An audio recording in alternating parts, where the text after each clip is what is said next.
Today's episode is sponsored by Midwest Fire. For more than 20 years, Midwest Fire has been manufacturing high-quality tankers, tanker pumpers, and fire rescue vehicles in the United States and Canada.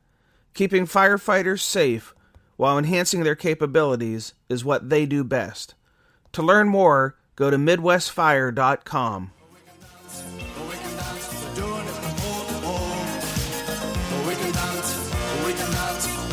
Hi, this is Adam Farrar with the Wadesville Fire Department, and you're listening to Dr. Richard Gasaway on SA Matters Radio.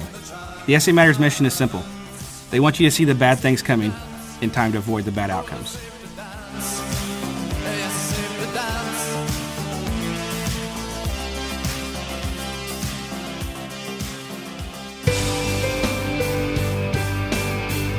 Hello, and welcome to episode 64 of the Situational Awareness Matters radio show.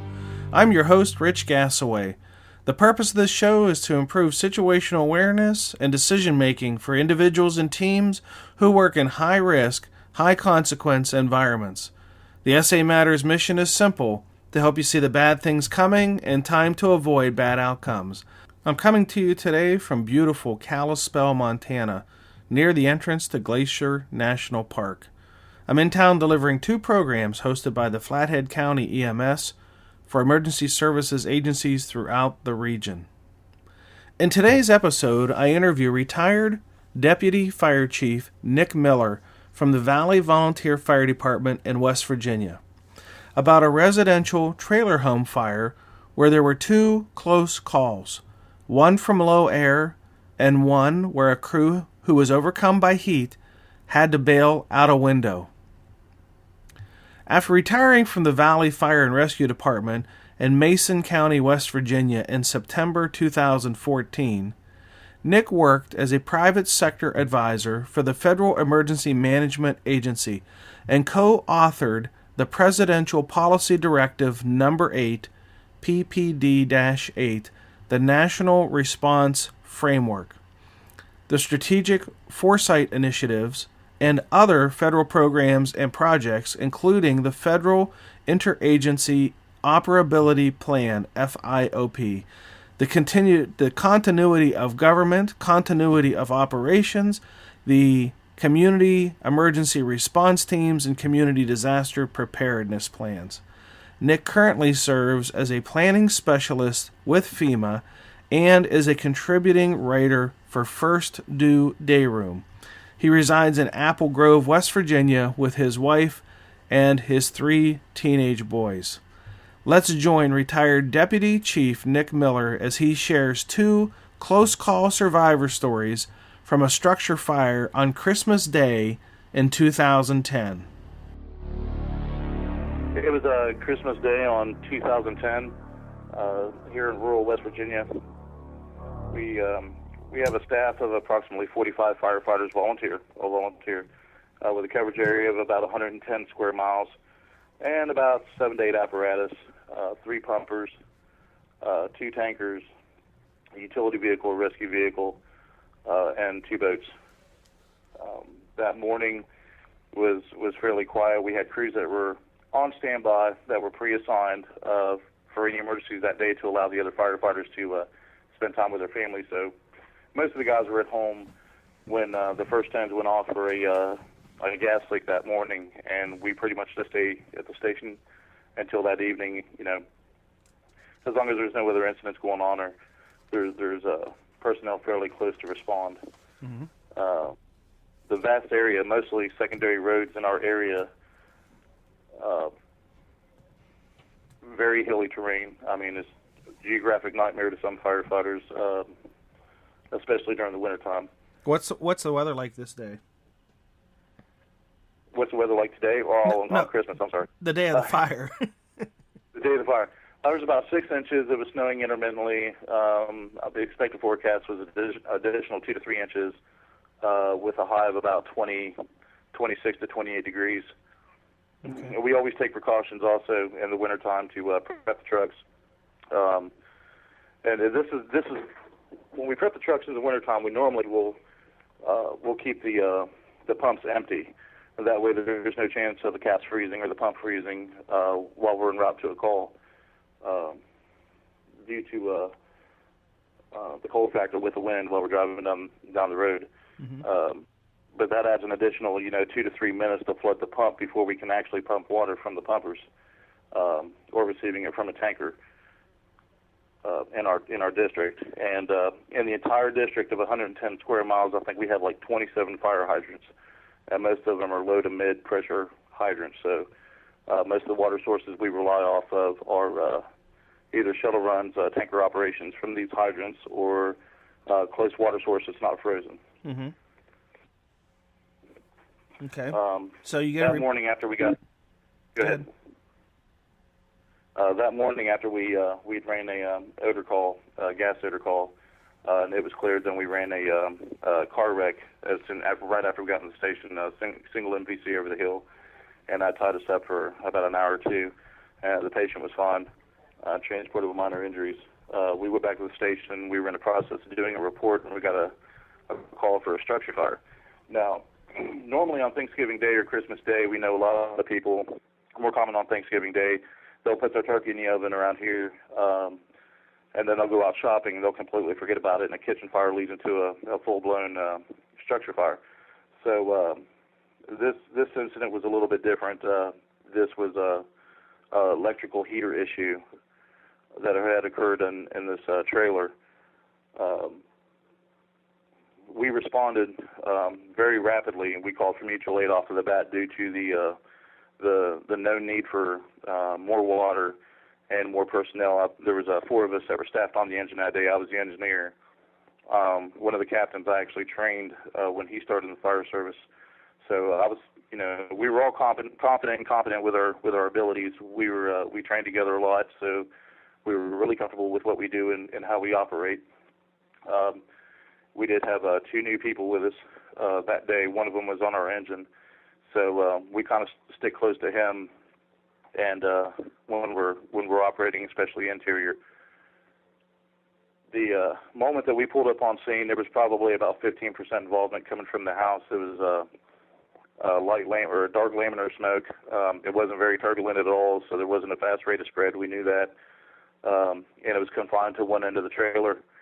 The trailer had additional wood frame rooms that were added onto it. It's just a simple 14 by 80 trailer. It was a later model, probably early to mid 80s.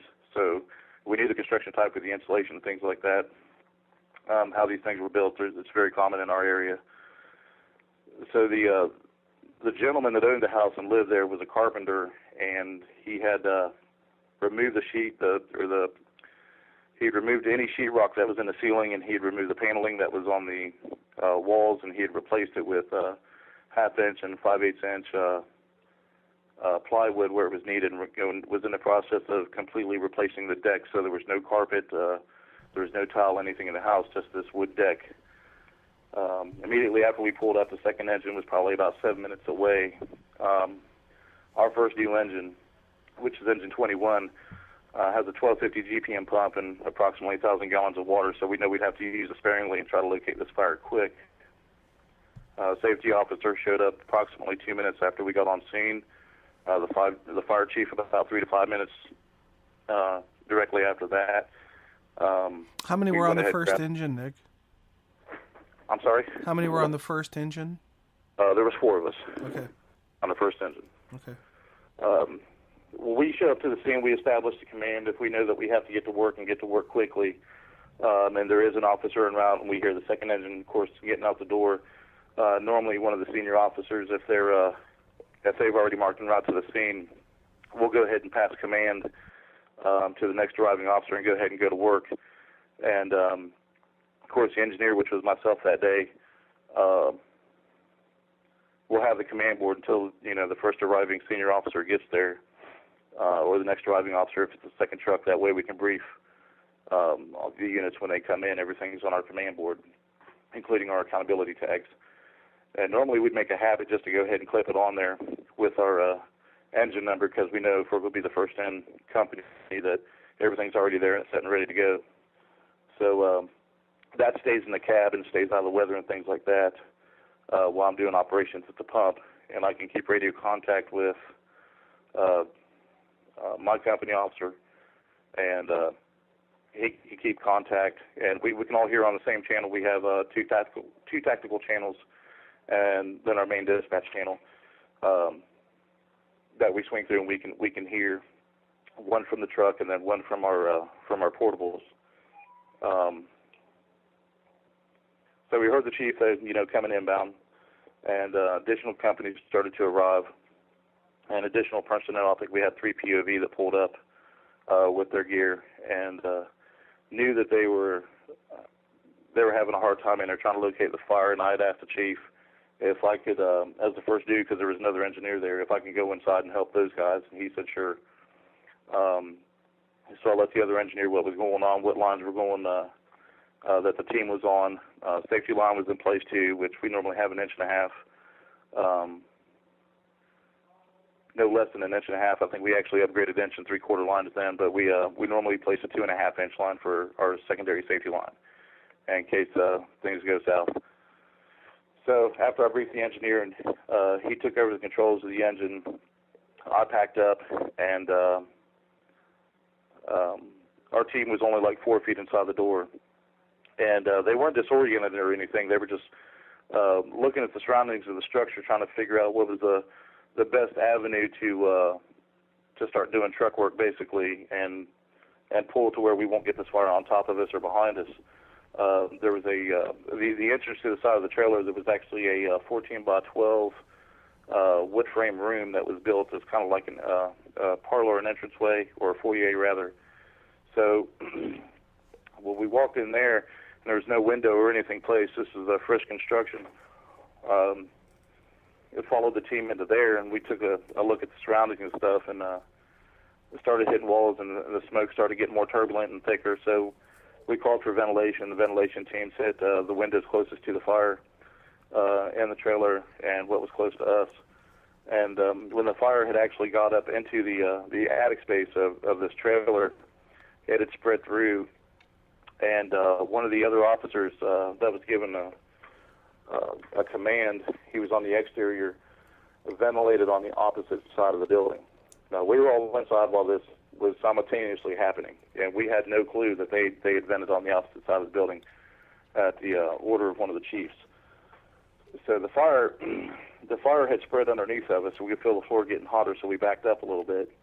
And when we started into the dining room to take a right from where we were standing, the floor was getting weak, and we were sounding it out. And so we went ahead and called and told everybody, stay out of the dining room. And the floor is unstable. We don't want anybody going through.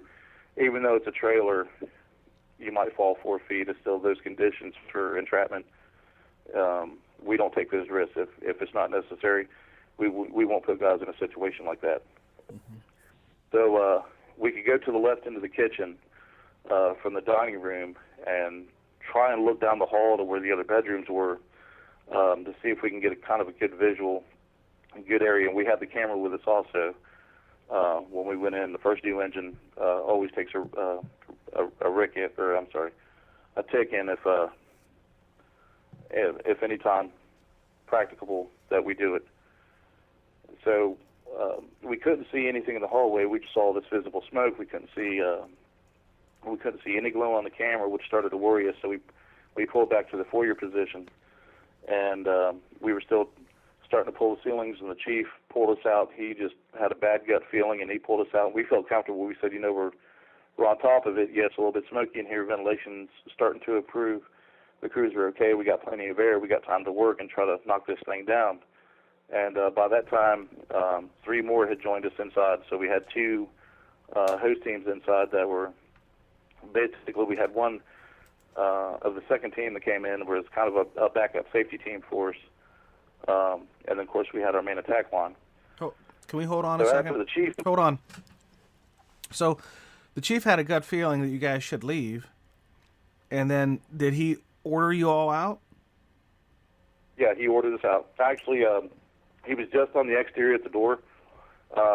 Probably the distance between the nose of the first due engine and the window where he was at, the way that the private driveway was probably about 30 to 40 feet, maybe 45 feet. Mm-hmm. So he could see the entrance to the home, which would have been on the AB corner. Okay. So not the entrance almost on the 80 corner where the apparatus was placed. We couldn't go any farther than that. Did you guys leave? Yeah, we backed out. I went over to the window and talked to him. I actually waved him over and I said, "Hey, we're working. You know, we're fine in here. We're okay. We got 2 lines. Visibility's starting to improve." I said, "We're just looking for it right now. We're trying to pull what we can with the walls and the ceilings." And that's what we found out about the ceilings were also a half-inch plywood sheets. So it was really, even with our hooks, it was really a time trying to pull those out. And he said, "I just got a bad feeling about this." So I told the guys today, let's get out, you know, and take another look at it. We'll figure something out. And the deputy chief had arrived not too long before the chief pulled us out, and he asked what was going on, and I told him. I said, "You know, the chief ordered us out." He said, "What were you doing?" And we told him, and the chief was standing there as well. And he said, "Can you get this fire?" I said, "Yeah, we can." Because I was a little upset at the chief for pulling us out, because we were comfortable. We know that sometimes they'll see things that we don't. The safety officer also came over and got involved, and he asked what the conditions were inside, and I said, "There's hardly any heat. There's major smoke. The smoke was actually starting to lighten up a little bit. It was going from a less turbulent situation to a laminar situation." When we first walked into the structure, there was probably about 4 feet off the floor, and it started to lighten up a little bit more. So we thought, okay, we're making some headway. We didn't hear on the radio that there was another attack team towards the base of the fire. Mutual aid companies were coming in as well, all within probably about 20 minutes. So, you know, we felt comfortable doing what we were doing, and a lot of guys have been in worse situations, and I'm not going to say close call situations, just worse fire conditions, trained to do what we do. So it wasn't so much a pride thing, it was just a training confidence thing. So the deputy chief, you know, got everybody together, and we said, "Hey, you know, let's reevaluate this plan. Let's go ahead and start a roof ventilation, see if we can pull some of that smoke up on part of the roof closest to the fire. You know, we can afford to lose that section. It's already going to be toast anyhow." So one of the mutual aid companies said they'll do that. We were in constant contact with them, and we were literally right below them inside the structure. So when we went in, we started pulling the ceiling. As soon as we pulled the ceiling, that's when we noticed that the heat underneath of us, under the floor, was getting a lot hotter. So we knew that the fire had started to rapidly spread underneath us, both below us and above us. So we had some of the guys back out. Some of them were getting low on air, and we continued to pull the ceiling. One of my firefighters, he was actually the nozzleman. My low air alarm was going off, and I never heard it. I was so focused on pulling that ceiling and trying to get that ceiling down, and because I never really actually paid attention or never concentrated on my pack going off, and we have our heads-up display, and I never even looked at it. I was focusing on, you know, trying to find this fire. It's really starting to get aggravating for us. So after he informed me that my hold on. Okay. So you were fixated on the task of getting that vent job done, and in the process of being so focused and concentrated on that, you didn't hear your low air alarm ringing. No. Has that ever happened to you? Has that ever happened to you before? That's never happened. Okay. To me before. What kind of air packs do you guys use? MSA M7. Okay. Airhawks. Okay. And it has a heads-up display, and obviously your vision was focused beyond the heads-up display to what you were doing with the vent job, and didn't even notice the low air situation through the heads-up display either. Yeah, and by this time, the smoke started to build and get a little bit thicker and a little bit thicker, and which is where the ventilation from the outside of the building started to push all that rich oxygen slowly towards the fire. And when we went back in, it actually started to get thicker on us when we had the roof vent crew and cutting. So we were focused. There was two or three of us pulling the roof, and then the one on the nozzle, and he was going to stand there in case we saw fire pop out, we can go ahead and knock it down and trace back to where it was. And another member had the tick, but he forgot to pass it off when he went out to change out a cylinder. So he took it out with him? Yeah, he took it out with him. Okay. Instead of passing it off to another firefighter. Okay. And I don't know what was going through his head. I couldn't speculate if he thought we were too busy and he just, change his tank out real quick and come right back in. Sure. So we're pulling the ceiling. My low air alarm goes off. My brother lets me know, so I went ahead and I told him, I said, okay, well, I'm 8 feet from the door. I'm going to go ahead and go out and change my tank. And as soon as mine went off, I had everybody do a quick air check, and the captain was with us. He had us do a quick air check. And they were fine, and I was low. So one of our other guys was right in the doorway, so he flashed his light a couple times. I went straight to him, went out. They changed my tank. We had 2 more go back in to, assist pulling the ceilings and the walls. And I went right back in with the hook, and the chief had just made a mention of, please be careful. I responded to him. I said, we're okay, Chief, we're working. Was my exact words. We went back in. The smoke conditions were worse, and we quit hearing the saw running. And we were wondering what was going on. We said, one of those guys get hurt. Did they see something? They didn't communicate. So we hollered interior to roof team, and they said, yeah, we're not getting any luck getting through this metal, trying to help knock out sheets or anything. Or locate this fire from in the small attic space for the trailer. So they started to back out, and we were still inside. So we pulled, I think, all but 3 of us out, and the captain was over in the kitchen because he was trying to get a better view on our work and see what progress that we were making. And so a couple of the guys had gone out, and I'd stepped over by the window.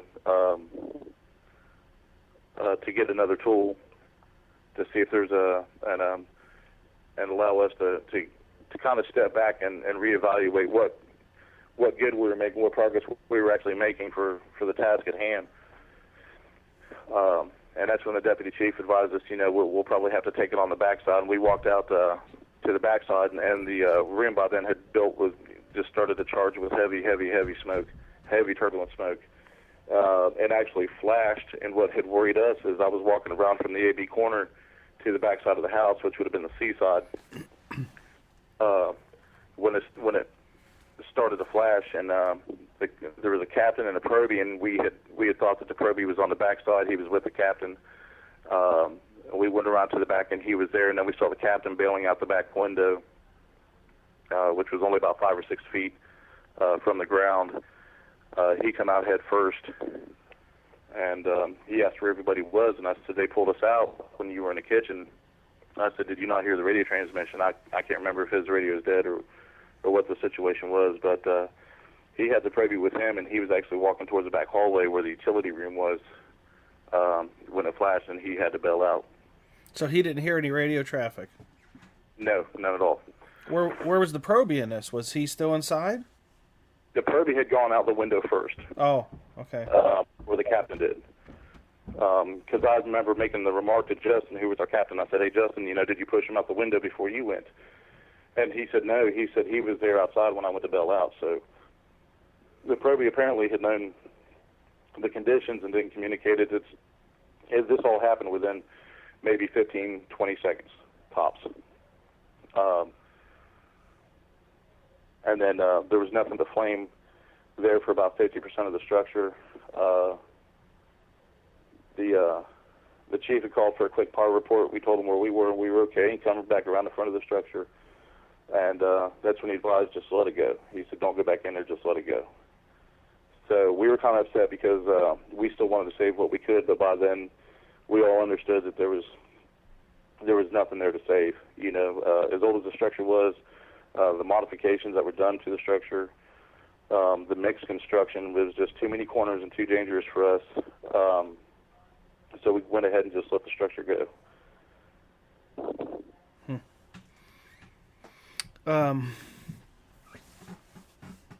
What was the crew on the roof? What were they trying to? Were they using saws to try to get through that roof?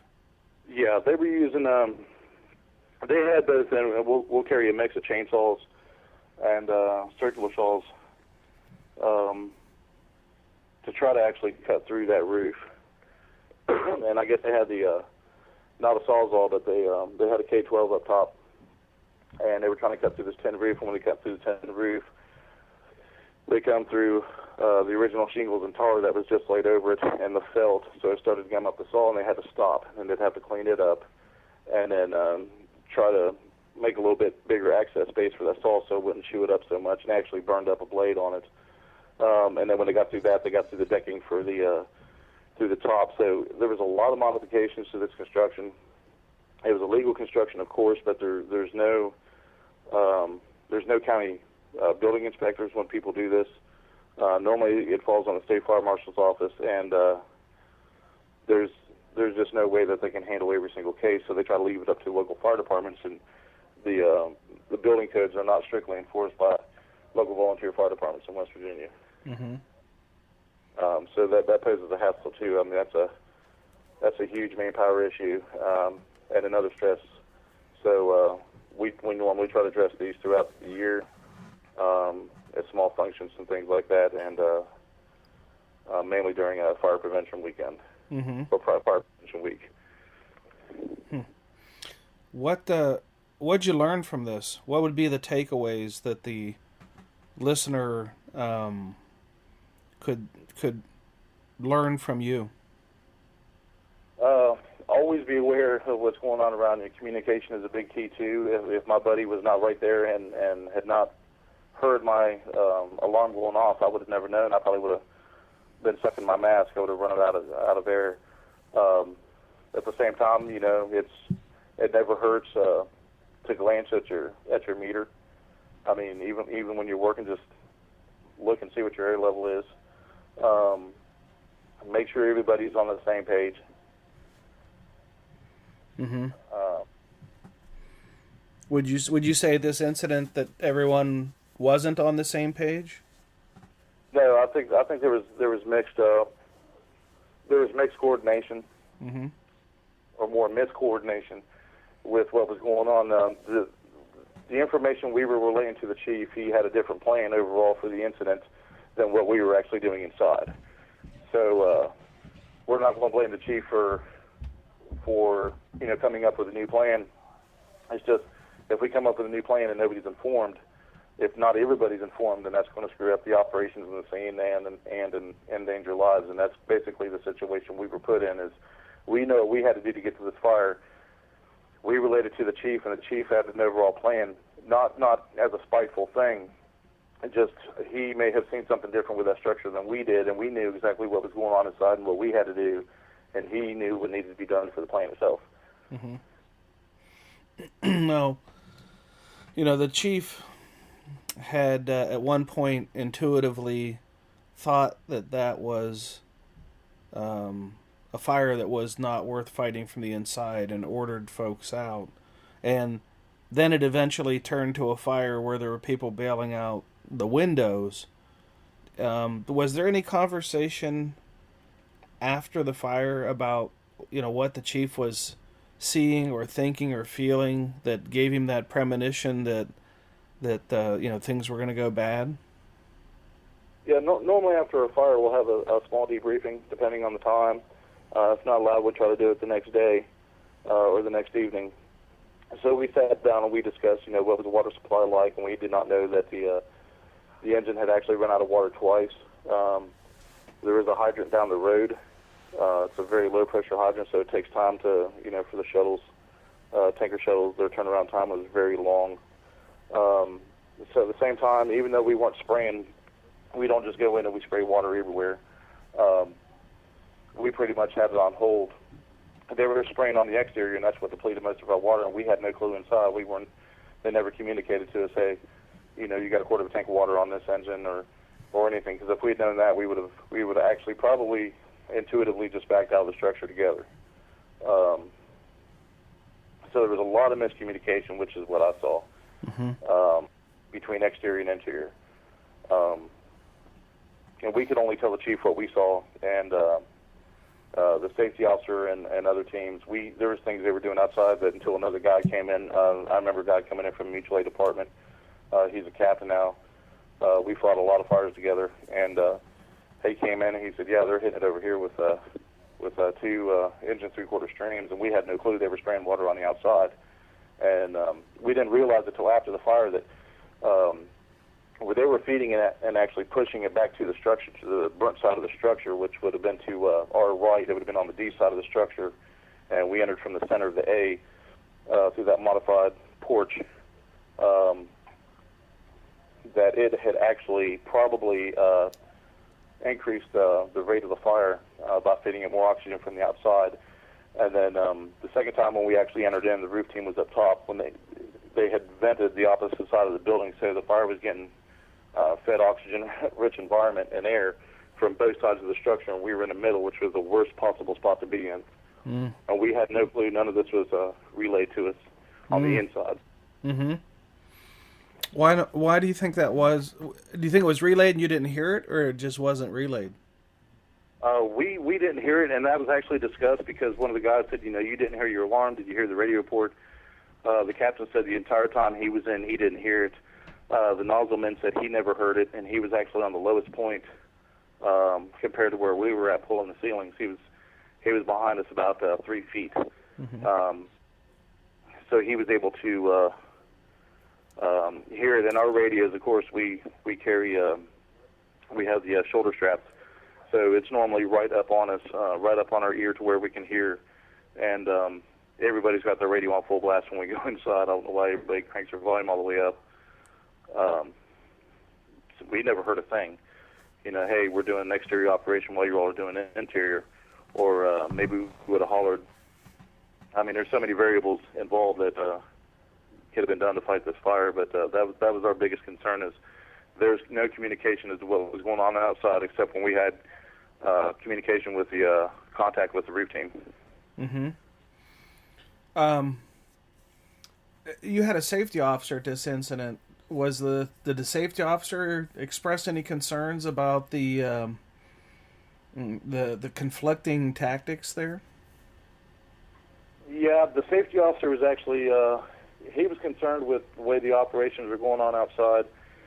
He agreed that the communication was the biggest key, which was a surprise because of where the fire started on the D side of the building, right at the very end.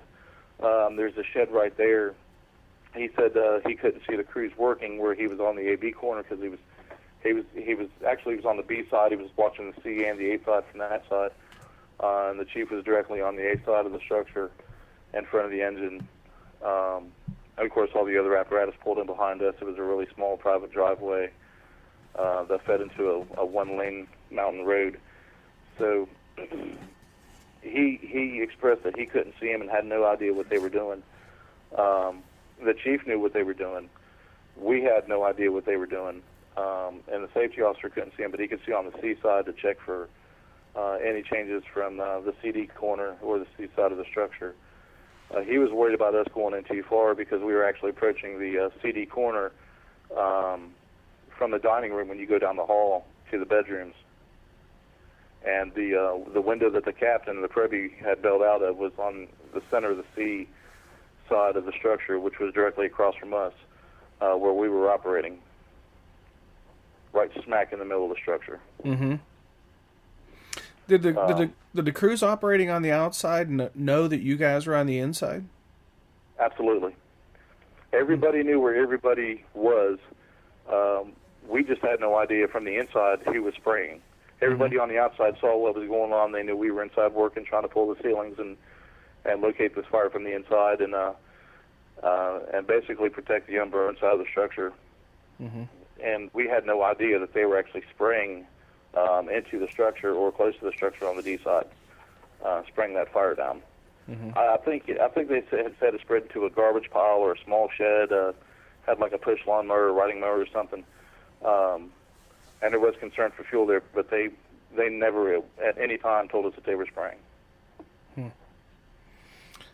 Did you guys, you said after the incident you had kind of like a little debrief and stuff. Did you guys change anything about the way you would fight a similar type fire as far as improving communications or teamwork or coordination, that kind of stuff? Is there anything being done differently today than say there was in 2010? Absolutely. After the deputy chief brought up some concerns, and the company officers brought up their concerns, and then I brought up my concern based on what happened on the Sophie Superstore fire back home. So, made it the point that was a very bad situation where we could have lost a lot of guys due to communication, and had been on a fire before where, we lost those 9 guys down there, and it wasn't a pleasant experience during that event or months afterwards. So we got together with a new training regimen and actually started to do more coordination with fire attack and communication. So that way everybody knew when it was time to go, it was time to go, and absolutely no independent actions on the fire ground at all. And it put a lot more stress on the senior officers as well to let them know that if they order something new on the outside, at least let the interior crews know, everybody on the ground know what's going on. That way, if anything changes, we already know where we need to go, what needs to be done, and we can reevaluate and replan our attack. Mm-hmm. Or even if we have to, we did a lot of transition drills, offensive to defensive, back to offensive, and then offensive back to strictly defensive. Mm-hmm. Do you guys do anything differently now if there's problems with water running low or water running out? Yeah, we discussed actually maybe starting a tanker task force in the area. Mm-hmm. Between departments. But the lack of manpower, which was a big issue 5 years ago, and it's even worse today.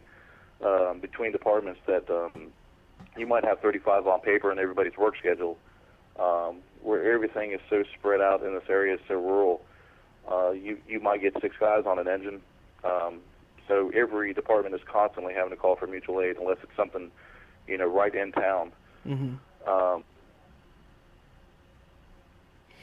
So that really put a hamper, plus the distance of the hydrants. Mm-hmm. Well, if you were at another fire and water was running low, is there a change in practice now that the interior crews would be ordered out until water is reestablished? Yeah, before the operations was they would keep the first 2 pumper would stay on scene, and they would take we had 2 tankers and an additional pumper, so they would take all 3 of those apparatus and to use them to shuttle water, which is a good idea at the time. But now we keep that second pumper right there in case the pumper, if there's any mechanical issues with the first pumper goes down, we have that second pumper there to, which normally they'll lay a second line, which will be our safety line now. And now that we're down to 1 tanker, the department's been down to 1 tanker for about 3 years now. That tanker will do a turnaround, and we will call for normally 2 to 3 additional engines, or 2 additional engines and a tanker from neighboring departments. And so we won't just call for like an engine and a tanker from 1 department. We'll call for an engine and tanker, a minimum of 1 engine, from 3 to 4 surrounding departments. That way we know that we have enough water to get the job done. Right. Radios. Do you have enough radios that people inside, like would every crew member have a radio, or just 1 radio per crew, or how does that work for you? Every member on the department, from the Probie all the way up to the chief, has a radio. Okay. There are different models and brands. I remember the chief had an ICOM. I had a Motorola. Several other guys had some of the newer ICOMs, Motorola's, and mixed.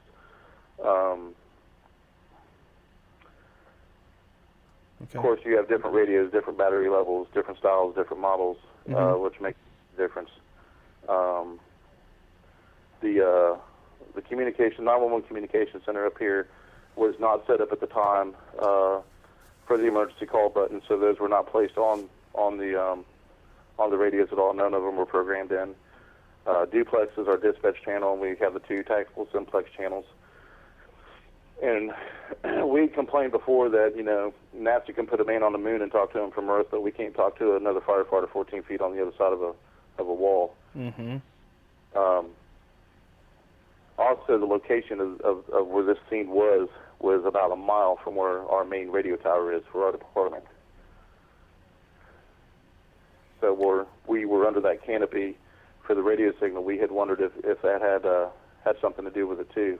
Mm. So we had a training, and at that same training afterwards, we let everybody know, which in every case, stay on the simplex, our tactical channel. That way we don't have to worry about trying to fight the tower or getting any interference from it to interrupt our communications. Mm-hmm.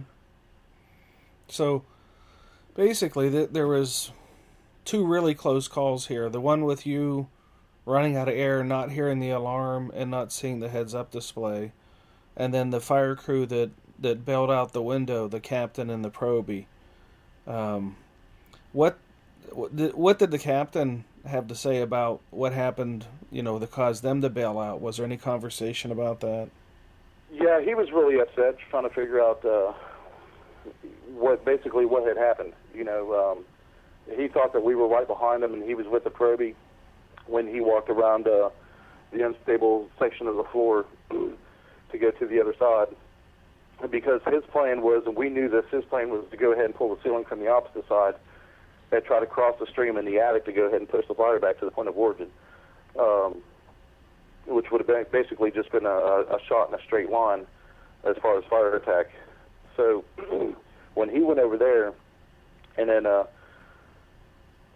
rest of us were ordered to go ahead and pull out, we saw him in there. We thought, okay, he's going to walk out with us. He was one of the first ones in, and we figured since he was the last person on our line that he would just make sure all of us were out and everything else, and we'd be fine. So when the 3 or 4 of us walked out, that's when we turned around and didn't know where Justin was. And when I walked around the B side of the trailer, that's when they said he was bailing out the back window with the Probie. Wow. Were they hurt? No one was hurt, thankfully. He hooked into the window, which we had done a lot of self-rescue training and things like that over the past year. So he hooked into the window and just dropped, and it was only a distance of maybe 5 or 6 feet, so he was okay. Everybody was just more upset than anything about what had happened. In the first while we were pulled out from this fire. Mm-hmm. Because I still talk to some of the guys about that fire. They said if he would have just left us in there, let us work, we would have been okay. But communication was wrong, coordination was wrong. Everybody was so focused on trying to put that fire out, including myself. Never even paid attention to my air status. Any advice about how to overcome that for somebody else who might be so focused? Yeah, a lot of the times we'll rely on each other to watch our backs and things like that. But there's times you have to administer self-care. And what I mean by that is you have to take care of yourself first as well. Because if you can't take care of yourself, you can't take care of anybody else around you. And you have to pay attention to everything that's going on. And see the bigger picture. A lot of the guys will put the blinders up, and that's basically what we did. And when it happened, it really made me step back and think, because as long as I was on the job, the departments I've been with, in the larger cities and smaller departments, the task inside was still the same. It was simple, and that simple task turned into almost a nightmare and injuries and probably a death, because we did not see the bigger picture. We weren't looking at everything. We were just focusing on trying to get that fire out of that building. Mm-hmm.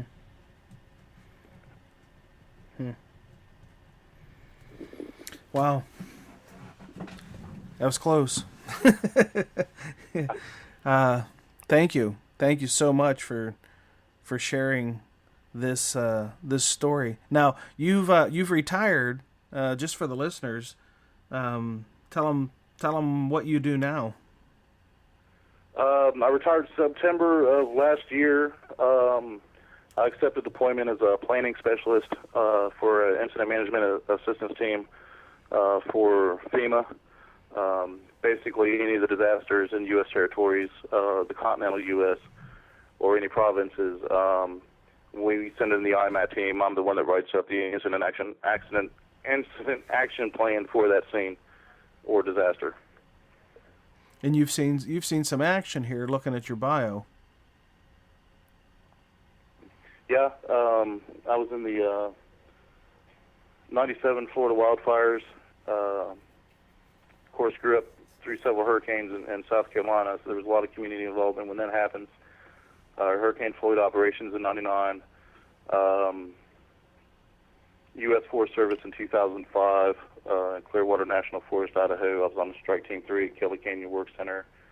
2010, I was in Haiti for approximately 17 days. We were the second disaster medical assistance team into the country from the State Department. There was 40 of us on our second team to help support the first team. We treated 7,000 patients the first 7 days, and we only lost 4. The shifts were unreal, the amount of work that we did in a short period of time with that incident. I moved back home in 2007, May 2007, back to Charleston, South Carolina. Got on St. Andrews Fire Department that May, about the middle of that month. Then we had the Sofa Superstore fire on June 18th. They claimed 9 guys on that fire. 2 of the guys I actually grew up with and went to high school with, which was Michael French and Brandon Thompson. Wow. I moved back down to South Carolina in 2011. Got on Somerville Fire Department. Was on there for approximately a year, and then I had a medical condition which forced me to retire from the paid squad. And then shortly after, moved back up to West Virginia. Got back on the department up here, where I was promoted to deputy chief and retired. Wow. Yeah. You've had a good run. I mean, it's seen a lot of variety in your career. That's impressive. And you're looking at your pictures, a relatively young guy still. So good on you there. Well, yeah, I started as a volunteer back in South Carolina when I was about 16 at City of Goose Creek Fire Department, then went from there to a paid position with City of Goose Creek until I moved up here in 99. Mm-hmm. Was actually going to get on Huntington Fire Department, or try to get on Huntington Fire Department up here in 1999. But I was one of those kids that I try to do everything that I could when I get involved in something, especially in the fire service. And transitioned over. I was still a volunteer, working EMS, working in the hospital, and wanted to do the forestry side, which was only like 6 months out of the year in our spring and fall season. Right. Well, Nick, thank you so much for taking some time to share this close call experience, actually double close call experience. I think there's some great takeaway lessons on teamwork and communications, the monitoring of the air supply, incident coordination, what to do when you're running low on water, independent actions, fixated on a task, causing you to not see the low air. All really, really valuable takeaways that I think these kind of things can happen to any department, and I think it's really valuable when they hear the lived experiences of somebody who's had these things happen, and share their takeaways. We're lucky you're here to be able to tell the story, and then thankful that you were willing to share it. Thank you. Thank you, Chief Miller, for sharing your close call survivor story with our listeners. The gift of sharing your experience might save the life of a fellow firefighter, and that's quite a gift. Before I close today's episode, I want to take a moment to thank the departments and organizations who've hosted recent Situational Awareness Matters tour stops. Your efforts to bring this valuable and powerful training on situational awareness and high-risk, high-consequence decision-making to your members and others in your region are greatly appreciated. The South Dakota Firefighters Association Conference in Pierre, South Dakota, the Spokane, Washington Fire Department, and the Flathead County EMS in Kalispell, Montana. If you're interested in attending an upcoming tour event stop, you could meet up with me on July 16th at the Ohio Fire Chiefs Association Conference in Columbus, Ohio, July 18th at the Norristown Fire Department in Pennsylvania, July 19 to 21, the NSA Conference in Washington, D.C., July 23 and 24 at West Point Military Academy in West Point, New York, July 25th at the Aberdeen Proving Ground in Aberdeen, Maryland, August 3 through 7 at the Gary, Indiana Fire Department, August 10 to 14 at the Crawfordsville, Indiana Fire Department, August 17 to 21. Actually, it's no program there. I'm doing a ride along with the U.S. Forest Service and the McCall Smoke Jumpers. But if you're in the McCall area, reach out to me and maybe we can meet up while I'm there. August 26th to 28th at Fire Rescue International in Atlanta, Georgia. If you're interested in attending an upcoming Situational Awareness Matters tour stop, head over to the SA Matters website and click on the blue box on the right side of the homepage that's labeled Upcoming Event Schedule. Here's hoping there's a tour stop near you and we'll get a chance to meet up. If you're not a member of the SA Matters community of learners, please consider joining. There are more than 5,000 members connected here on SA Matters, sharing ideas about how to improve situational awareness, how to make better decisions under stress, and how to train members to be critical thinkers and resilient problem solvers. Membership is free, and when you sign up, you'll get a special report that I've created for the new members called 25 Best Practices for Improving First Responder Safety. If you're not a member yet, head over to the SA Matters website and click on the red box on the right side of the homepage that says Free Membership. As a reminder, every episode of the SA Matters radio show has a corresponding show notes page on the samatters.com website. All the most recent episodes scroll on the homepage, but for older episodes, you can go to samatters.com / and then enter the episode number, which is always mentioned at the start of each show. So, for example, if you wanted to access, say, episode 60, you'd open up your internet browser and type www.samatters.com / 60, and that'll take you to the page that contains a link to that episode. The show notes page will also contain additional information and resources about the episode, and depending on who the guest is and what information they provide, there may be incident scene photos, video, audio, and contact information for the guest as well. On the show notes page, you can also ask questions and leave your feedback on the episode. If you want to get connected with me on social media, you can follow at Rich Gasaway or at SA Matters on Twitter. The SA Matters Twitter community is nearly 15,000 followers strong, and for that I thank all of you for getting connected with me there and supporting my mission. You can also get connected with me on Facebook by liking the SA Matters page, or on LinkedIn. You can find me by searching Rich Gasaway on LinkedIn. And thanks to everybody who's connected with me on Facebook and LinkedIn. I really enjoy being connected with you there as well. Well, that's it. Episode 64 is complete. Thanks to our guest, retired Deputy Chief Nick Miller of the Valley Volunteer Fire and Rescue Department. Thank you to our sponsor, Midwest Fire. And thank you to our listeners for sharing some of your valuable time with me today. I really appreciate your support of the SA Matters mission. If you've experienced or witnessed a near miss and would like to be interviewed on this show, I'd be glad to give you a platform to share your lessons learned with others. Please contact me through the samatters.com website and click on the Contact Us link on the top of the homepage. Have you ever thought about this? Your lessons learned from your close calls could save someone else's life? Think about that for a moment. That'd feel pretty good, wouldn't it? If you want to share your experience, contact me. If you like the show, please consider going to iTunes or Stitcher Radio and subscribing. Search SA Matters Radio. That's SA Matters Radio. And consider leaving your feedback while you're there. And if you really like the show, give it a 5-star review. That helps others to find the show, and I got to tell you that it really motivates me to work harder for you to keep these shows coming. So please consider giving me some feedback there. Be safe out there. And may the peace of the Lord and strong situational awareness be with you always. You've been listening to the Situational Awareness Matters radio show with Dr. Richard B. Gasaway. If you are interested in learning more about situational awareness, human factors, and decision-making under stress, visit samatters.com. If you are interested in booking Dr. Gasaway for an upcoming event, visit his personal website at richgasaway.com.